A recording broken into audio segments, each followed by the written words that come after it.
500 ఏళ్ల సుదీర్ఘ పోరాటానికి ముగింపునిస్తూ కొన్ని కోట్ల మంది కన్న కలలను నెరవేరుస్తూ ఒక న్యూస్, ఒక జడ్జిమెంట్ నవంబర్ 9, 2019లో మన సుప్రీంకోర్టు ఇచ్చింది. 100 కోట్లకు పైగా ప్రజల ఆశలను నెరవేరుస్తూ అయోధ్యలో రామ మందిరాన్ని కట్టుకోవడానికి పర్మిషన్ ఇచ్చింది. అసలు 500 సంవత్సరాలు మన ఇండియాలో మన రాముడికి మందిరం కట్టుకోవడానికి ఎందుకు పోరాడారో మనం ఈ వీడియోలో తెలుసుకుందాం. సో వీడియో లాస్ట్ వరకు చూడండి, మీకు ఖచ్చితంగా నచ్చుతుంది అనుకుంటున్నా. మీకు అలానే అనిపిస్తే ఈ వీడియోకి లైక్ చేయండి చాలు. మరిన్ని ఇలాంటి వీడియోస్ కోసం మన ఛానల్ ని సబ్స్క్రైబ్ చేయండి. 2.77 ఎకర్స్ ల్యాండ్. ఈ ల్యాండ్ ఉత్తరప్రదేశ్ రాష్ట్రంలోని ఫైజామాబాద్ డిస్టిక్ లో అయోధ్య సిటీలో ఉంది.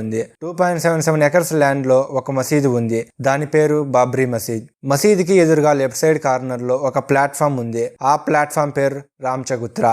దాని మీద చెక్కతో చేసిన ఒక చిన్న రూమ్ లో సీతారాముల విగ్రహాలు ఉన్నాయి. ఒకప్పుడు ఇక్కడ శ్రీరాముడికి హిందువులు ప్రార్థనలు చేసేవారు. ఇంకో ప్లేస్ లో చిన్న చిన్న స్టోర్స్ లాగా రూమ్స్ ఉన్నాయి. అయితే 2.77 ఎకర్స్ ల్యాండ్ లోనే గొడవలు స్టార్ట్ అయ్యాయి. ఈ ల్యాండ్ మొత్తం మాది అని 3 ఆర్గనైజేషన్స్ క్లెయిమ్ చేస్తున్నాయి. ఆ 3 ఆర్గనైజేషన్స్ ఏవి అంటే సున్నీ సెంట్రల్ వక్ఫ్ బోర్డ్. ఇది ముస్లింలను రిప్రజెంట్ చేస్తుంది. వీళ్ళు ఏం చెప్తున్నారంటే ఈ ల్యాండ్లో మసీదు ఉంది, ఎప్పటి నుంచో మేము ఇక్కడ ప్రార్థనలు చేస్తున్నాం.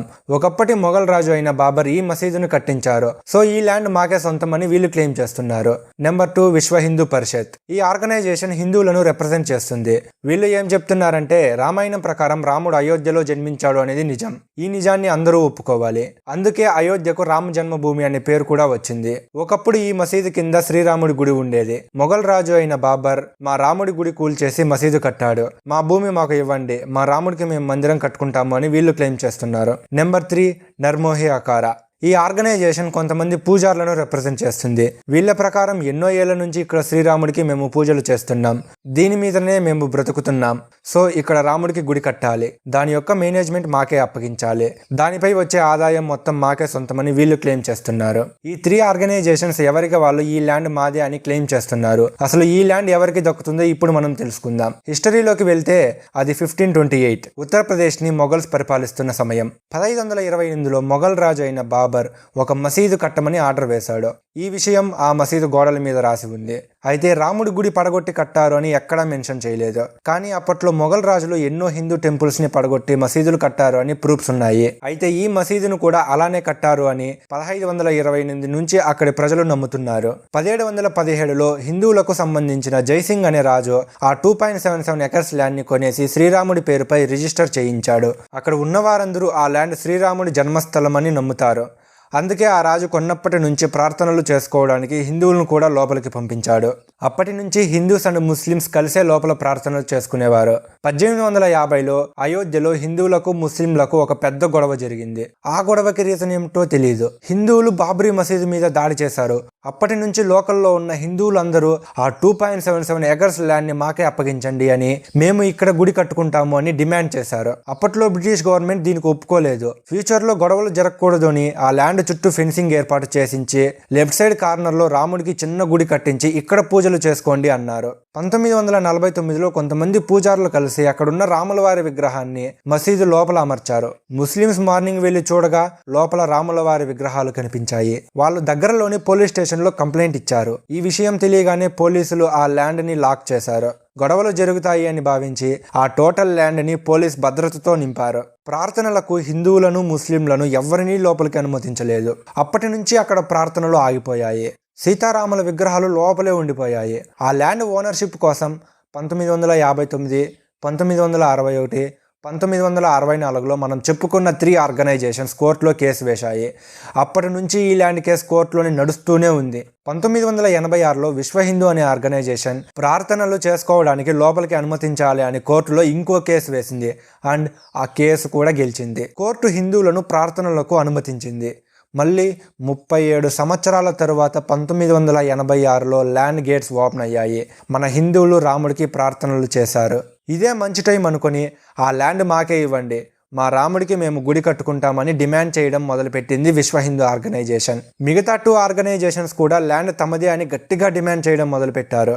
విశ్వ హిందూ ఆర్గనైజేషన్స్ కి చాలా మంది బీజేపీ నాయకులు సపోర్ట్ చేశారు. బీజేపీ నాయకులు ఇది రాముడి నివాసం, ఆ ల్యాండ్ రాముడి మందిరం కోసం కేటాయించాలి అని వాళ్ళ స్పీచెస్లో గట్టిగా మాట్లాడారు. ఒకరోజు Vishwa Hindu organisations and BJP leaders కలిసి మసీదు దగ్గర ఒక పెద్ద మహాసభకు పిలుపునిచ్చారు. 1992 డిసెంబర్ 6న డేట్ ఫిక్స్ చేశారు.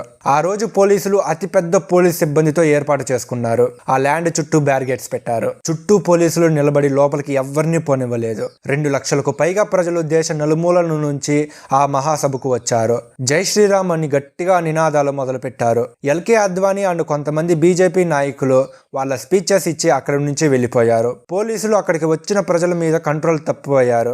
ఎందుకంటే ప్రజల సంఖ్య 2 లక్షలు దాటింది. పోలీసుల సంఖ్య కేవలం 2000 మాత్రమే ఉంది. ఇంతలో కొంతమంది జై శ్రీరామ్ అంటూ లోపలికి వెళ్లారు.